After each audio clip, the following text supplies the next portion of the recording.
आता बातम्या पाहणार आहोत मुंबई आणि पुण्यातल्या। एसटी महामंडळाकडून एकेरी ग्रुप बुकिंगच्या तिकिटांमध्ये आता 30% वाढ। परतीचा प्रवास केला नाही तरी ग्रुप बुकिंगमध्ये परतीचं भाडं प्रवाशांच्या मागे। महामंडळाच्या अजब निर्णयामुळे ऐन गणपतीत कोकणवासियांना फटका। 5 वर्षात 35 लाख घर बांधण्याचं उद्दिष्ट। राज्याचं नवं गृहनिर्माण धोरण लागू।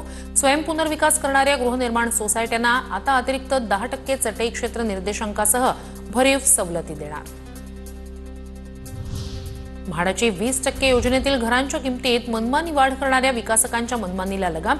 म्हाडाच्या दक्षता विभागाकडून चौकशी। अखेर किमतींसंदर्भात दक्षता विभागाकडून परिपत्रक जारी।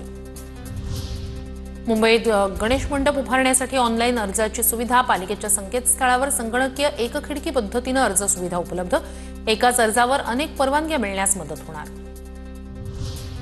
मलबार हिलमधील निसर्ग उन्नत मार्गाला आतापर्यंत 2 लाख पर्यटकांची भेट। पर्यटकांना आरक्षणासाठी आता व्हॉट्सअॅप नंबरची सुविधाही देण्याचा पालिकेचा विचार।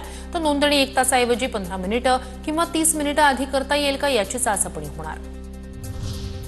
टीबी मुक्त भारत अभियानाअंतर्गत पुणे महापालिकेच्या आरोग्य विभागाकडून रोग निर्मूलन मोहीम सुरू। डिसेंबरपर्यंत 7 लाख नागरिकांची तपासणी करण्याचं उद्दिष्ट। आतापर्यंत 43,104 नागरिकांच्या तपासण्या।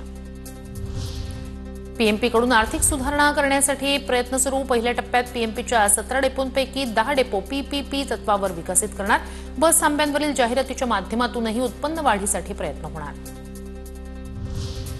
पुण्यात सिंहगड रस्त्यावरील उड्डाणपुलाचं स्वातंत्र्यदिनी उद्घाटन। सिंहगड रस्त्यावरून स्वारगेटकडे जाण्यासाठी शिवा काशीद चौक ते हिंगणे दरम्यानच्या उड्डाणपुलाचं काम अंतिम टप्प्यात।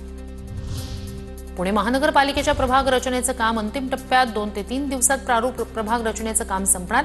प्रारूप प्रभाग रचनेचा आराखडा 4 ऑगस्टला नगरविकास विभागाला सादर केला जाणार।